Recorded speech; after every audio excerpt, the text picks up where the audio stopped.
Ghosts, spirits, poltergeists, demons. Do they exist?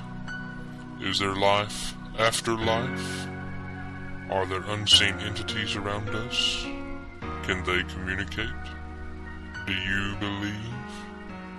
What happens in the shadows doesn't always stay in the shadows. Live from Northwest Georgia, covering the region and beyond, this is Georgia Paranormal Radio. And now, here's your host, Mike Watkins.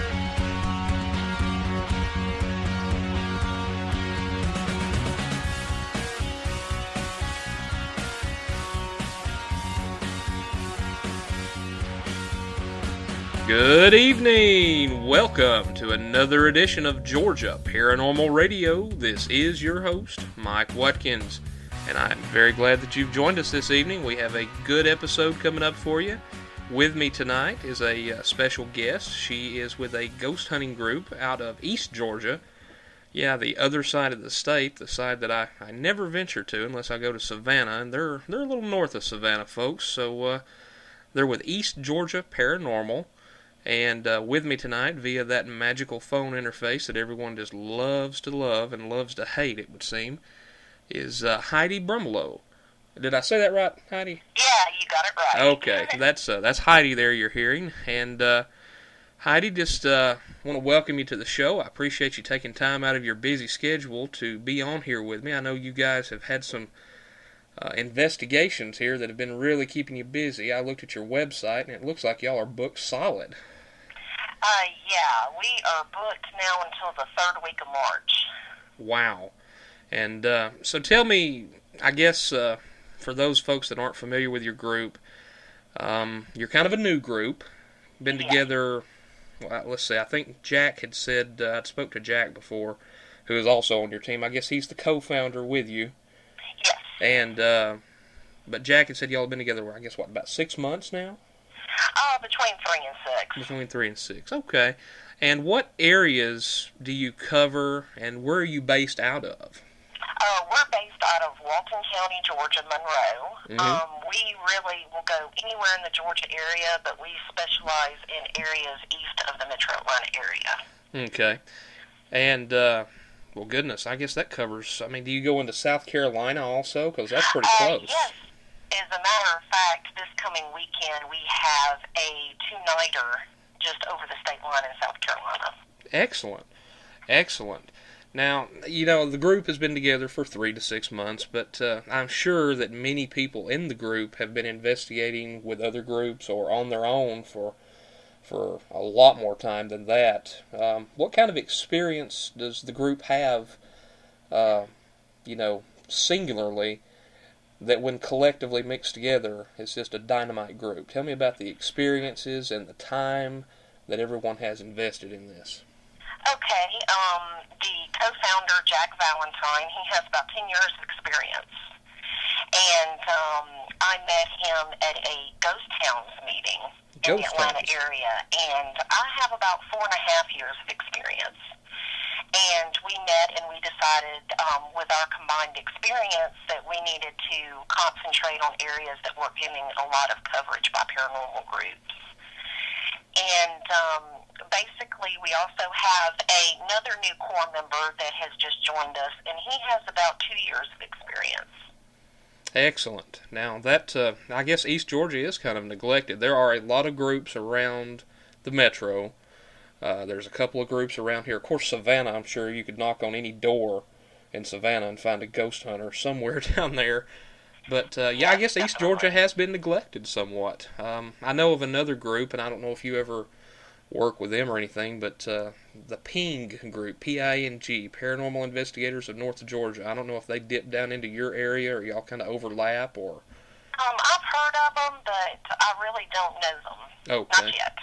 Well, that's one thing good about this show is we try to get people to meet each other and cooperate with each other, and this show has actually opened some doors for my group to venture in with another group into a haunted prison, and I'm real thankful to them for that. By the way, Ron, I hope you're doing all right. And So it's it's a good networking tool here on this show, and to be on this show, and just to get the message out there and say, hey, look, if you need any backup manpower, or we need any backup manpower, it'd be nice to know we can count on each other. Oh, most definitely. So hopefully y'all can develop that relationship. And hey, even if something happens and we need backup manpower up this way, I know there's several good people I would call. And after reviewing their site, which y'all just recently got your site, I guess, up and going. It's still under construction, of course. Whose site isn't under construction? Right. But it's a work in progress. Y'all can check them out, East Georgia Paranormal. I don't remember the exact address. What is that address, Heidi? It is eastgeorgiaparanormal.com. eastgeorgiaparanormal.com. I wish my address on my website is www.nwgapit.com, and I wish I had went with something so simple like East Georgia Paranormal. That is a very easy thing to remember instead of all those abbreviations. Lord love it. What was I thinking? Well, okay, so Athens, between Athens and the metro, you cover the east side of the state. It sounds like you've got a lot of good experience in the field. One of the hot questions that people ask a lot of times, Heidi, and I know where my group stands on this, and it's kind of subjective. I guess it depends on what day of the week you ask somebody in my group where we stand on this. But mediums and psychics and sensitives, where do you folks stand on that? And go ahead. Well, actually, we do have a sensitive studies team that I am the director of. And right now I have just another core member, Michelle Valentine, on that team with me. And we are in the process of trying to see how the information and findings that a sensitive can pick up on, how it kind of can aid an investigation or see if it can help produce any information. And one thing we do is, prior to going in, Jack will conduct a pre-investigation interview. Mm-hmm. And that's one that I'm not allowed to go on because I don't want to know any of the information that could, compromise any of the findings or anything. And when we go in, the sensitive team will walk around the location with a notebook, and we will take notes on any feelings or names or images that we get. And we will seal it up and give Jack the envelope. So he will actually read that later and see how right we actually were. And, of course, on the investigation, we also pick up things as we're going. But it's kind of neat to kind of have a pre-investigation reading of the location. Absolutely. How accurate have you been? Does he tell you, hey, you were dead on this, or?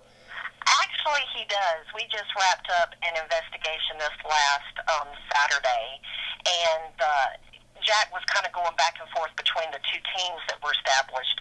And when he was with us, we were upstairs, and I kept picking up. I told him, I said, I'm picking up a surname of Manning or Man. And later he told me that the house was first occupied by the Mann family. Wow. So that really made me feel good to get verification. Wow. Have you, I know you're on the sensitive studies team. How sensitive are you? Do you just pick up the perceptions, or do spirits appear to you more easily? Or are you more clairvoyant or clairaudient, or is it just the impressions? Basically, it's the impressions. A lot of times I'll get names and images, but I don't really see them literally with my eyes. I mostly just get images. And Michelle, more or less, she can pick up images through touching. She likes to go around and touch like a fireplace mantle and concentrate on it, and she can get images that way. Wow, that's excellent. Now that would be a very valuable tool. That's wow. That's very good. Speaking of tools, and this may not be your forte, but I guess everybody knows a little bit about what kind of equipment the group uses. What kind of equipment do you folks use? We have video cameras, we have infrared cameras, wireless cameras, video recorders, DVRs. Actually, my husband is he's more or less like a base operations manager. So he watches the TVs, and we have VCRs and DVD recorders that are actually hooked up to the cameras. And we have EMS meters and thermometers and infrared thermometers and pretty much a pretty wide range of equipment. Wow. How many, you say he's kind of the base station or base operations manager. How many folks do you bring on an investigation? About 10 or 11, but we have 2 or 3 more new individuals that are coming on board, so we're in the process of kind of getting them acclimated to our, what our protocol is and our approach. Wow. Well, that's a big team. That's good. Yes, that's a very big team. Do you find it, you're the co-founder, so do you find it difficult to manage folks or get them motivated, or do you have a pretty motivated group, or? We pretty much have a motivated group. It's almost like a family atmosphere. We have meetings, and any new people, we tell them before actually joining to come to 3 investigations so they can see how we operate. We can see how, they feel and make sure that it's a good fit for both individuals, for our team and for them. And at meetings, we kind of go over, our rules and our protocol and make sure everybody understands, where we stand and that they're comfortable with everything. That's a very good practice. Wow, you actually take them out with you before they join. I like that. I like that a lot. My group, the Northwest Georgia Paranormal Investigation Team, we normally do training sessions, kind of not real investigations. Actually, some of them turn into real investigations, but, we kind of try to get people acclimated to the field to see if they're going to panic or anything. But I actually kind of like the idea of taking them out to the real deal, to the investigation or the ghost hunt, and just see how they really react in the actual environment. I like that. Yeah, and it really helps. We found that it's been very productive because this last weekend we had 2 new individuals with us, and they were each put on separate teams, and we were able to, explain things as we're going along. And I think, it's best to it was best for them to kind of learn as we go and see actually how a real investigation is, so they can kind of know what to expect. Absolutely. I really like that idea. That's something I'm going to have to run by my group leadership that we have here, and that may be something we incorporate into our actions. I like that. That's very good. That's real good. Now, you mentioned you met some folks through ghost towns, and folks in Georgia. I guess everybody in Georgia who's a paranormal investigator knows about ghost towns. It's a huge network of paranormal investigators. It was started by Patrick Burns several years ago, and has Patrick helped y'all out any, or just kind of just laid the infrastructure there for you to meet? He's pretty much laid the infrastructure. When I first got into active paranormal research, he's one of the first people I contacted. Right. Yeah, he's very knowledgeable, and of course now he's got that show on Court TV, Haunting Evidence, which is it's pretty good. If you hadn't seen it, anybody who's listening hadn't seen it, check it out. I think it got renewed for another season, so it's pretty good.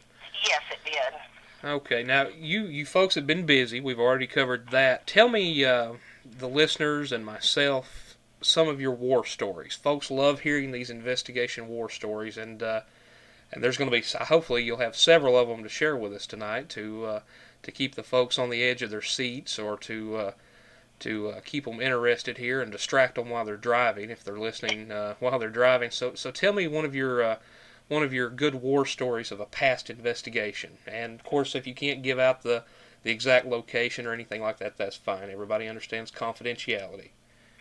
Okay, one of the first major investigations we had as a team was at the Gaither Plantation in Georgia, and we had a new member who has always been interested in the paranormal, but he's been very skeptic. He's in the IT field, so he has a very analytical mind. He wants to find an explanation for everything. So on this plantation, there was an old church that has been brought in from another county and has been put on the site. So the air in there, when you go in there, you can just feel the energy. So he went with us, and he set up in the pulpit area, and he was sitting there, actually trying to talk and see if he could try to get a spirit to do something. Mm-hmm. And he was starting to feel really uneasy, and this is really just not typical for Bobby to do this, but he was, trying to converse with it and say he wanted a sign that, something was present and to give him a sign of their presence. And he got thumped in the ear. Wow. And I have never seen somebody jump about 10 feet. Yeah, that would, wow, that would scare you. So, needless to say, he really jumped, and that pretty much made a believer out of him, and he had to actually go outside for a few minutes. Yeah, to get away from really it. It shocked him so bad that something actually touched him. Wow. So then when we came back in, we had infrared thermometers, and we were concentrating on the wall near the pulpit.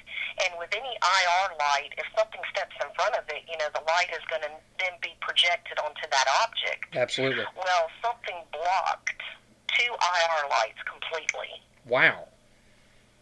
And at that point, our skeptic Bobby had said, "Bobby got to go." It scared him that bad. Wow. That is incredible. Now, and this has been one of the most active locations. When I first went in there, before Bobby had, gotten his wits scared out of him, I was sitting in the back, and Jack was a few rows in front of us, and I was actually hearing what sounded like talk radio on low. And the volume was very, very low. I couldn't tell what they were saying, but as I moved around the church, you could hear it, but you could not get it to, get louder, and you couldn't tell where it was coming from. That's weird. That's very weird. That was interesting, and one of the other members took a picture, and we actually have an apparition inside the church. Wow. Can you make out any facial features? Or? Yeah, you can. You can tell that it's a woman that has her hair like in a bun, and she's got a long dress, and she's like actually holding the sides of her dress up. I guess, like they used to about 100 or so years ago to make sure they wouldn't trip on anything. Incredible. Wow. Now, and we've had smells in there. Yeah, they don't really do any cleaning or anything in here. It's pretty much, just for schools and local people to kind of come in and, observe what life was like. They're trying to make the whole plantation look like a community in that era. And the second time we went there to do a follow-up investigation, we walked in and it smelled almost like scented oil that people used to burn. Really? Yes, and upon talking to the foundation trustees, nobody's been in there with any kind of cleaning products, and we were trying to debunk just about everything we could to try to find, an explanation. And that location, there just wasn't a lot of debunking that we could do. And upon listening to our EVPs, at the same church, we have a voice actually calling one of our team members out by name. Now that is creepy. Michelle. That is creepy. I've had that happen before, and that will send a chill down your spine. Yeah, I think she was definitely really shocked and freaked out by it. Weird. Well, that sounds, and this is, you said it's what, the Gaither Plantation? The Gaither Plantation in Covington, Georgia. Wow, that is incredible. And the main house too is very active. We were doing an overnight investigation there, and the first location I went into, Jack and myself were going into the attic area, and I was having just a real apprehensive feeling, and I said, I'm just going to stand on the very top stair. I'm not going to go all the way into the attic. And when I went back and listened for EVPs, at that moment there was a voice saying, don't go up there. Wow. So I'm like, somebody knew something I guess I was picking up on. And later that night, we were all getting, we were calming down, and, we were going to take a little nap or something, and we were in the main base area, and we could hear an argument going on upstairs. So we all go upstairs, and it sounded like it went to the attic, and Jack and Bobby on our team went to the attic, and then it sounded like it went downstairs. Weird. So we went downstairs, and we never could find the source of it. I think they were kind of playing, games with us at that point, running us all over the home. Right. Wow. That's incredible. Gaither Plantation, Covington, Georgia. I'll have to look that one up and see see if there's has any other team ever been in there that you know of? Or Yes. Actually, the Gaither Foundation has put us in contact with haunt analysts out of Pike County, Georgia. And they say that they have seen our footage and that some of our footage is almost identical to stuff that they have gotten. Now that is incredible.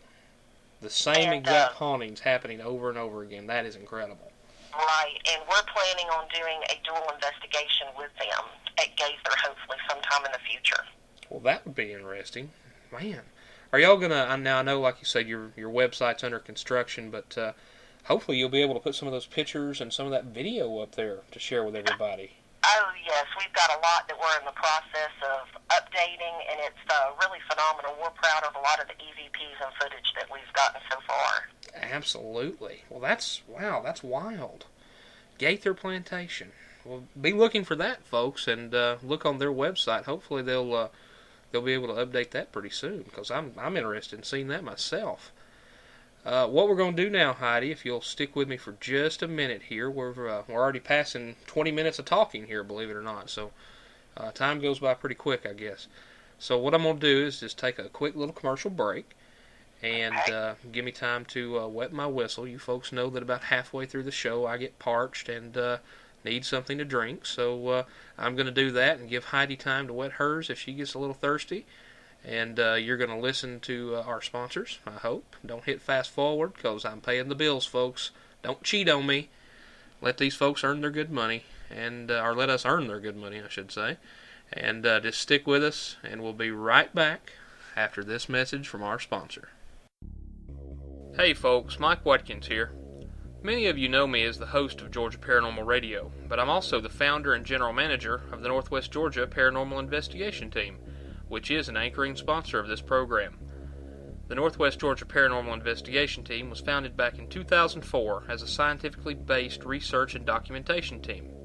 This investigative group has over 17 years of combined experience in dealing with the paranormal, and the unique perspectives and specialties that each member investigator contributes really gives you the full package. You can trust the Northwest Georgia Paranormal Investigation Team to thoroughly, yet discreetly and confidentially, investigate and document any paranormal phenomenon that you may be experiencing. The Northwest Georgia Paranormal Investigation Team serves a large area of North Georgia, North Alabama, and even Southeast Tennessee. As always, their time and services are 100% free of charge. All they ask for is an invitation from you to let them investigate those cold spots, bumps in the night, or anything else paranormal. And contacting them couldn't be any easier either. Just go to www.nwgapit.com and check them out. The Northwest Georgia Paranormal Investigation Team, proudly bringing you Georgia Paranormal Radio and proudly investigating what you fear. All right, welcome back to the show, everybody. You are listening to Georgia Paranormal Radio. This is Mike Watkins. With me tonight is Heidi Brumbelow from the East Georgia Paranormal Group, and we are having an interesting conversation. You missed a good conversation during the break, too, folks. What'd you go away for? Oh, that was my fault. Never mind, that was my fault, not your fault. We'll just recap what we were talking about then.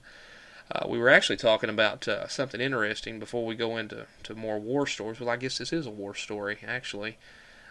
Talking about ghosts getting violent and people getting touched and getting scared.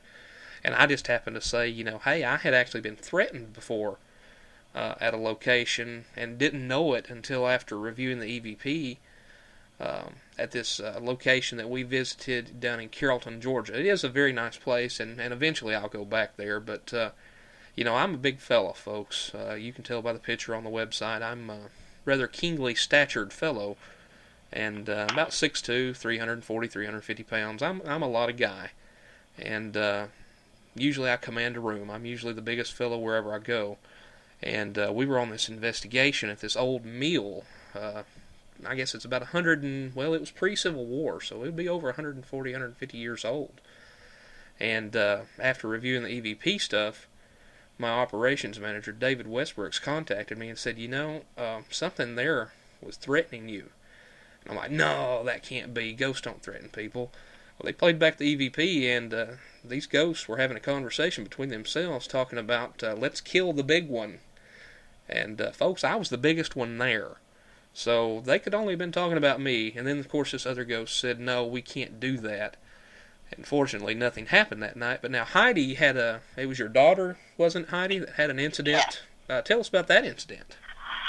It was 2 summers ago, and we were at a local cemetery, and it was some fellow investigators and me and my daughter, and we were going through this cemetery, and my daughter had found a Colt 45 bottle just lying in the cemetery. Mm-hmm. So she picks it up and is going to, find somewhere to throw it away. So she starts singing some song that she knew that had Colt 45 in it. Well, when we go back and listen for EVPs, there was this mean, male-sounding voice telling her to shut the hell up. Wow. Does she have a bad singing voice, Heidi, or was he just unpleasant? He sounded pretty unpleasant, Okay. and we pretty much think he followed us around because later we went to another area of the cemetery and we started smelling like a sour milk smell. And my daughter goes, "Oh gosh, it smells." And then you can hear that same voice later mocking her going, "Oh gosh." Oh, really? Wow. Yeah, so she said, "I'm not going back there." I don't blame her. I've had a lot of interesting experiences in cemeteries. A lot of times I tend to avoid them just because of the things that may be there, and well, I've told the story on here before about getting popped in the head in a cemetery, but I've also told the story here about taking something home with me from a cemetery. Have you folks had that happen, where you've actually, had an extra passenger in the car, or somebody come to visit your house after an investigation? Yes, I have actually brought something home from a location, and now we make it a practice of more or less doing like a closing prayer or closing with a few words telling it, any entities, and they need to stay there, they cannot go with us. Before we incorporated that into one of our practices, I came home, and luckily my husband fell right asleep, but I could hear footsteps in my hallway, and I have 2 cats that were terrified of going into the hall, and their tails were all bushy, and they could evidently see something. Absolutely. Yeah, animals, at one time when I had carried something home with me, I had a dog, and he was going absolutely berserk. I mean, he was an outside dog, kept him in the backyard and part of the front yard for security, but he would come to my big sliding glass door, and he would just be trying to bite something through the door. I mean, he was growling and barking, so yeah, I think animals are more perceptive than we are. They definitely are, and right before it finally left, one morning I woke up and I checked my email on the computer, and I went in the kitchen and got something to drink. Then I went to go wake up my husband and go back in the kitchen to start on breakfast, and our stove alarm was going off, our timer. You weren't cooking? No, not at all. And I was just in there about 5 minutes before, and I didn't touch it. It's one of the older ranges that you have to push a button in and turn it. Oh, yeah, and then it kind of has that buzz sound. Yeah, I know, yeah. And when I came back in there, the buzzer was going off, and it was still like 10 minutes before it should have even gone off. Wow. So something was messing with that, and I basically then said, I don't know, I don't like what you're doing, so you're going to have to leave. Yeah, and hopefully it did. It did. Excellent. Do y'all have, speaking of telling things to leave, does your group make a practice of doing cleansings for people, or eliminations? We really haven't gotten into that yet, but I hope that's one thing that we can incorporate, because I'm half Cherokee Indian, and I do believe in cleansing, and I've actually pretty much done a minor cleansing in our home one time when we brought something home, and I felt it was very negative. Did you use a sacred sage ceremony for that? Yes, I did. Absolutely. I'm a quarter Cherokee, and was taught how to do the sacred sage and the smudging ceremony and all that good stuff, and it's a very powerful tool. Very powerful tool. I believe. Yes, so I'm hoping if we, go on any investigations where we encounter something malevolent or not pleasant, that we can incorporate cleansings. Yeah, that's. I always say to everybody whenever I talk about cleansings to be careful, because you can make things worse, and of course you know that, having done this for a while. Right. Yeah, and of course you hear the horror stories, but don't try this at home, folks. Leave that to the people who are willing to stand in the gap for you, which usually is not me because sometimes they follow me home after they leave you, and I love a good night's sleep, so don't ask me to cleanse anything. Tell us some more of your war stories, Heidi. Tell us about some of your best moments of investigating still, because you've got me here. How can you top the plantation? Have you had anything as spectacular as the plantation? Well, we've just had a lot of video of weird moving lights. We have one in the church that I was actually trying to walk around and found where the voices that I could hear was coming from. And on video, we had a video recorder on the pulpit, and you can see a light go right through the door and stop right in front of me and then go all the way down the aisle. And then when it gets to the end of the aisle, you can hear a bang. Wow. So that was pretty, shocking for us because, of course, we didn't see the light and we didn't even hear the noise. But once we reviewed all of our evidence, I'm just like, wow, did you see that? And we do try to analyze, everything really good and try to debunk things. And usually as far as lights, we try to, dismiss a lot of things as dust and bugs. But this definitely was not one of the, latter. It was definitely something because it stopped right at me and then just proceeded very straight all the way down the aisle. Right. That's another good point. We're talking about lights and light anomalies, and you mentioned dust and bugs. How much stock does your group collectively, or are you, just as an individual investigator, how much stock do you put in orbs? Really, I don't put a lot of stock in it because most of the structures we go to are really old and historic, and there's dust all the time. You can turn on a flashlight and you can see dust moving in front of you. Right. And the only time I will really even look at an orb twice is if there's a lot of motion to it. Right. But even then, on our website, we have this new area that we're building called the Butcher Shop, and we can upload our findings and evidence, and we invite other members and also the general public to come in and, try to debunk it and see if they can find any explanation. And if they can debunk it, we're going to give them credit for it. That's cool. That's very cool. I guess we could just go into another war story. I know y'all been busy. So didn't you do a restaurant recently? Yes, this last Saturday we did a restaurant that has quite a history. It's been quite a number of businesses that we later found out it was a funeral home and a bordello, and now it's a restaurant. And, of course, the sensitive team didn't really know about a lot of the history of that. And right before we concluded the investigation around 4 a.m., one of our team members, Scott, and Michelle on the sensitive team and myself was in the main dining room, and we had the door shut, and we were in there, and Scott had just gotten touched on the cheek. Something had just brushed against his cheek, and Michelle says, well, I really wish something would touch me. And I said, well, you pretty much need to ask it to. And she says, well, something touched me. And I said, but you need to make sure you need to say, touch me in a positive fashion. You don't need it to, you don't want something to, just pop you upside the head or anything. Right. So she did that, and I said, make sure to concentrate. And, we'll just close our eyes and see if, we can put our energy together and concentrate.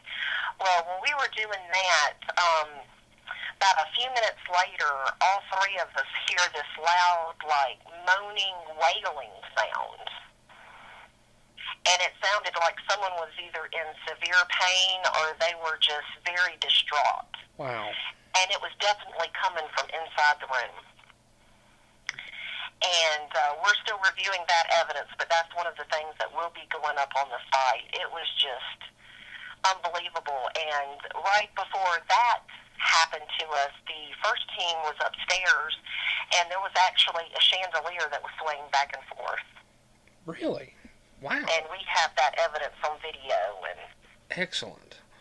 Well, I need to see all this stuff. The history was just awesome. That's where I got the name of the original owners of the home, and the sensitive team, we were picking up on images of a whole bunch of women, and later we found out exactly, all the businesses and people that had stayed there, so it was real interesting to have verification. Absolutely. Wow. That's pretty cool. I really want to see y'all's evidence now. I can't wait till you get your video section up. That's going to be great. I love, sitting back and just watching videos and listening to EVPs and just seeing what other folks out in the field are collecting, because I had talked to Jeff Belanger, who was my guest 2 weeks ago, and of course he said that maybe there's not really a pickup in paranormal activity. It's just that we're noticing more and there's less taboo about it. But it just seems that now that we're looking for it, it's all around us, and I just love seeing what kind of evidence folks capture. I just can't wait. That's excellent. Yeah, and I do think there's a lot of evidence around us. One more war story from my paranormal research in the past is there's a real old cemetery near us, and I was there with several other investigators, and we started hearing a dog barking coming closer to us, and we saw a light that looked like a lantern swinging back and forth. Mm-hmm. So we're looking, and we thought perhaps it was just a neighbor who saw, the flashing and maybe have been concerned. So we watched as the noise was getting closer and the light was getting closer. All of a sudden, it just vanishes. Wow. And it was the cemetery is up a real steep gravel drive. Mm-hmm. And it was the middle of the winter, and we didn't hear, anybody leaving. There would have been some kind of noise. Right. And we even walked down to the street, and there's no sign of a dog, and we didn't even hear him, leaving. Incredible. So that was amazing. That is amazing. Wow. That's creepy, actually. Ooh. It really was, because then we were wondering, what it might have been. So we started talking amongst ourselves, and we think, the more you are involved in paranormal investigations, the more you realize that there's a lot of activity around us.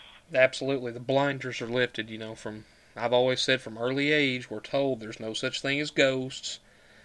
And, it's really hard sometimes to get over 10, 15, even 50 years of conditioned treatment in your mind to get past that, to realize that everywhere around you there's something kind of strange.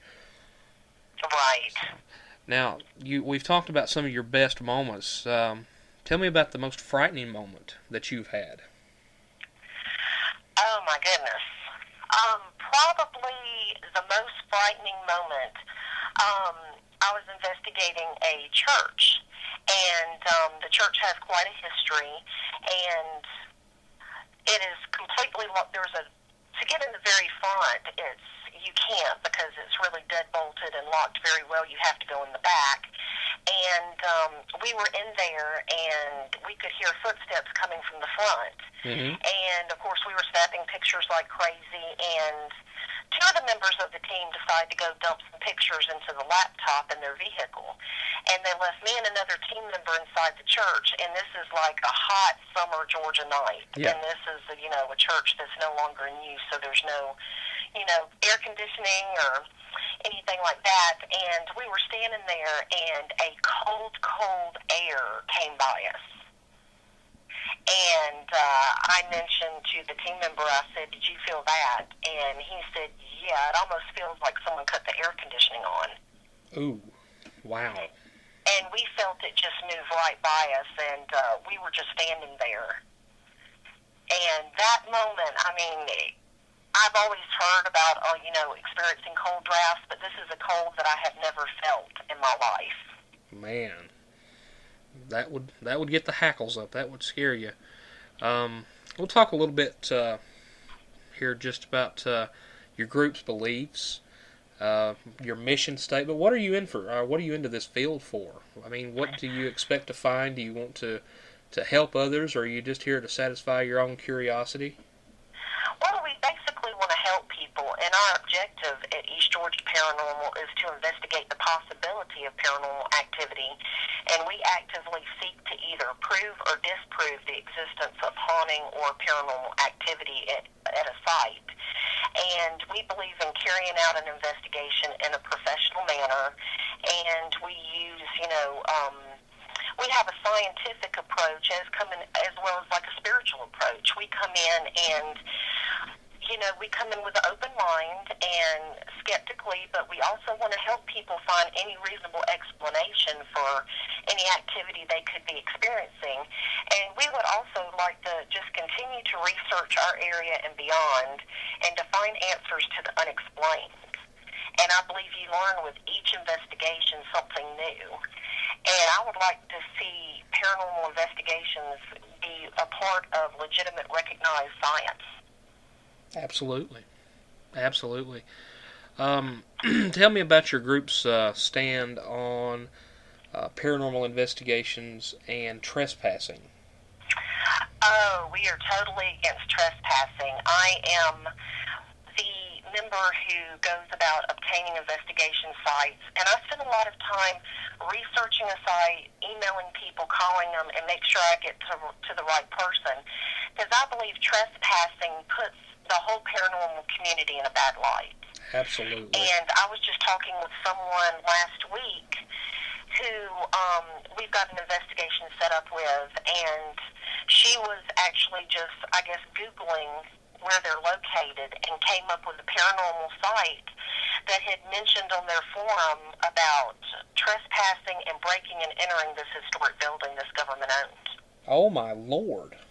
And she has printed it out, and they're in the process of pressing charges. And she said, we do have paranormal activity going on, but when something like this happens, it makes us leery to actually reach out to people in the paranormal community.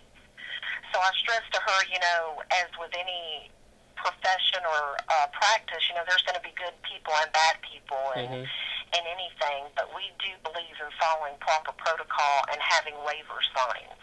Absolutely. How dumb were these people to actually advertise that they broke the law? That is so not smart. Even if they had a full-bodied apparition show up in front of them and captured it on on picture or video evidence, they wouldn't be able to present it anywhere. Absolutely. That is absolutely ridiculous. How stupid could somebody be? That is crazy.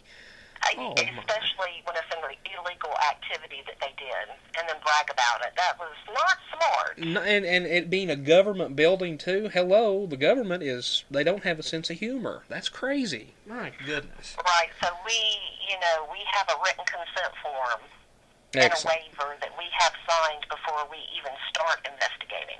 Excellent. That's a best practice right there. So tell me now about your future plans, your goals. Where do you see yourself and your group in 5 years? Okay, our future plans, we are totally booked for at least the next 6 weeks. So I try to keep us, pretty busy. With future plans, we want to investigate more places and also go out of state more. Right now, we're just interested in doing local areas and into the Carolinas. And in 10 years, 5 to 10 years, I would really like to see us be well recognized for our integrity and our evidence, and to grow and have more members as well as educate people who are experiencing paranormal phenomena. Well said. Well said. One other question here, and it's just kind of an off-the-wall thing. Where, if you could go to one place, where in the world would you like to investigate? I would like to go to the Myrtles Plantation. Myrtles, that's Louisiana, isn't it? Right. Absolutely. I would like to see if it's just urban legend or if it's actually paranormally active. Absolutely. That's a good choice. That's a very good choice. I myself lean towards the old castles over in Ireland. I think there's a lot of old ghosts around there that seem to be a little more cranky than the American ghosts. So, but yeah, the Myrtles would be excellent too. I wouldn't turn them down if they asked me to go. Exactly. And I, too, would like to go to Ireland. I saw Tap's episode when they went to a castle over in Ireland. Absolutely. That was awesome. Well, all right. Tell all the listeners how to get in touch with you if they need your services. They're over in the Carolinas. They're over on that eastern side of the state. Tell them how to get in touch with you. Tell them everything they need to know. Okay, if anyone would like to get in touch with us, our website is www.eastgeorgiaparanormal.com, and that is Georgia spelled out, not abbreviated. Mm-hmm. My email address is eastgeorgiaparanormal2, and that's the number 2, at yahoo.com. And we have a EGP phone number, which is 678-855-4230. And they can email and call us at any time, and we will get back with them just as soon as possible. Excellent. Excellent. Well, there you have it, folks. Heidi from East Georgia Paranormal. Just take a look at their website. They're going to be updating it here pretty soon, and don't swamp their servers. Don't make them exceed their bandwidth here just because of this show. But take a look, see what they do, and hopefully they'll continue to update us on some of these good investigations they have, because they've had some whoppers, folks. That's once in a lifetime stuff. Getting touched and hearing things that they've heard. That's incredible. They're getting some good evidence out there. They're going out in the field. They're putting in their time. So show them a little respect and check them out. Help them out if you know of any haunted locations. And what I'm going to do right now, Heidi, and I appreciate you being on, and just want to thank you, and I wish your group the best of luck. And I hope you will come back on and update us in the future about what's going on over on that side of the state. Most definitely, Mike, and we thank you for the opportunity to let us be on your show. That is not a problem. What I'm going to do now, folks, is squeeze in just one more little commercial break here, and I'll be back with some important news about Georgia Paranormal Radio. In 2006, the number of people in the United States was an estimated 299 million, and approximately 205 million of those people were online. Now let's suppose that just 1% or 2 million of those people listen to internet radio or podcasts. Let's further suppose that just 1% of that 1% are interested in the paranormal and listen to this program. That would be 20,000 listeners or potential customers hearing about your product, service, or website on every broadcast. The Northwest Georgia Paranormal Investigation Team and Georgia Paranormal Radio are homegrown organizations with a regional and now worldwide footprint. Trust us to promote your product, service, or website just like it was our own. Your success is our success. With rates at only $5 a month, guaranteed exposure on every broadcast, and no long-term commitments if you aren't completely satisfied, you can't go wrong. Can you afford not to advertise with us? For further information, email Mike Watkins at mike@nwgapit.com. All right, folks, welcome back from that commercial break. I appreciate you sticking through that with me. I appreciate Heidi for being on. She is a genuinely nice person, very professional. I think they've got a good group over there, so, look them up if you need their services. Just go ahead and give them a shout. They're busy right now, but they will definitely work you into their schedule, I'm sure. So just check them out over there at East Georgia Paranormal. And now for a little bit of news about Georgia Paranormal Radio. I want to thank everybody who's been sending feedback to us. We appreciate that. Remember that your comments are worth more to me than just about anything. You're the reason why we do this show, the paranormal community. And we love to hear your feedback. We love to get your emails, your questions. Love to see your photos. Love to hear those EVPs and see those videos. And you folks are the reason why we do what we do every week. There's a lot of planning involved in this show. There's a lot of logistical work involved. Fortunately, I'm very OCD and just love doing logistics. It's my thing. I just love logistics. So some logistical news, I guess I should say, is that we are going to have our own domain name now. I think we've grown in popularity enough, and I've proved to myself and proved to the community that we're going to stick with this. And so we have a new domain name. It's www.gaparaido.com. Yeah, it's kind of a weird one. The one I wanted was actually not available, which was simply gpr.com. It's being used by Grand Prix Racing, of all people, and, I don't think they're going to just give it up to me because I ask. But this is Georgia Paranormal Radio. It's kind of abbreviated, so you got GA for Georgia, Para, P-A-R-A, for paranormal, and then the word radio. It's 11 letters. Looks kind of funny when you type it. GAPARARADIO.com. That's going to be coming online in the next 2 weeks. We may actually be switching servers too for this broadcast. If that happens, you folks are going to have to update your RSS feeds to continue to hear this program. I'm sure that the RSS will be, www.gapararadio.com/RSS, but you'll have to change that if you're listening, through the RSS feeds and not just listening live on the web page itself. You'll need to change that and update it, or else, you're not going to hear this program. And we want you to stick with us. We've got a very good following right now. Our numbers are going up continually, and I appreciate that. And I want you good folks to stick with us and just bear with us as we grow. Growing sometimes is a little painful. You have to adapt. You have to overcome. And that's what we're doing. We're growing right now, and this will actually help us for the future. The server we're switching to is going to cost me a little less, and then we have the domain name, which is going to be ours instead of going through subnets like we are now. Right now we're nwgapit.libsyn.com, and you have to go through all that subnet stuff. This will be straight into us, Georgia Para Radio, GAPARARADIO.com. I suggest that once you get it typed in, you save it to the favorites or something, because it is an annoying thing to type.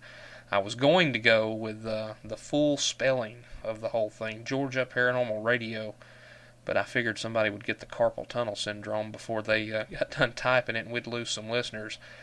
But anyway, just look for that here in the next couple of weeks. I'll make another announcement. I'll probably announce it every week until we actually do the switch. But after we do the switch, you will have to update your RSS feeds and all that good stuff to follow us. I haven't figured out how this is going to affect you folks listening on iTunes. I know there are a lot of you listening on iTunes. Probably 60 to 70% of you folks are listening via iTunes.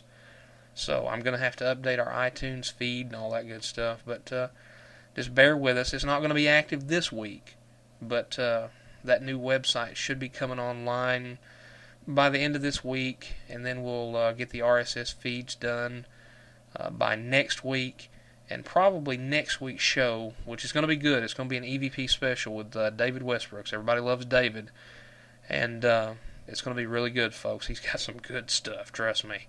And so maybe by the time next week rolls around, after this show, we will have that done, and we'll actually be simulcasting through Libsyn and then through our own domain, our own servers.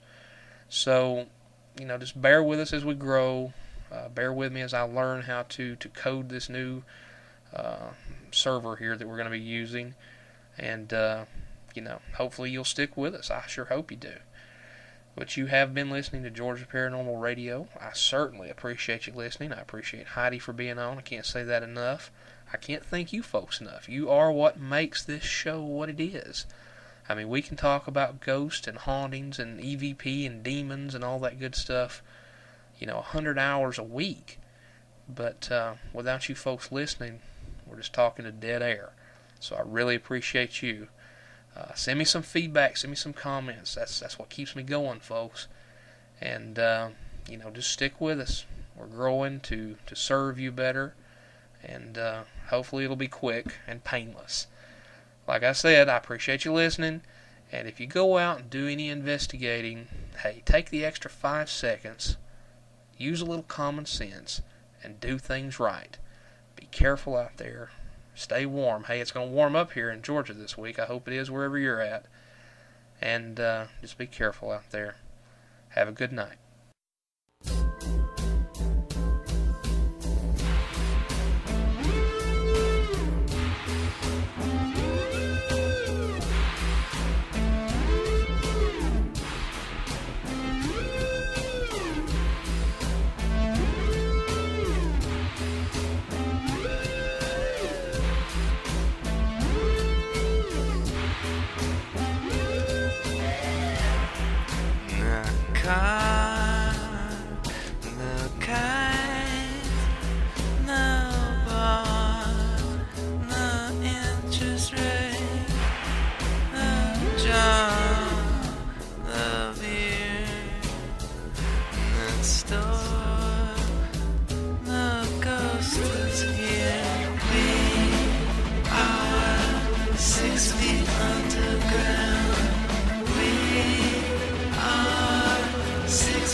are 6 feet underground. We are 6 feet underground. We are 6 feet underground. We are 6 feet underground. We are 6 feet underground. We are 6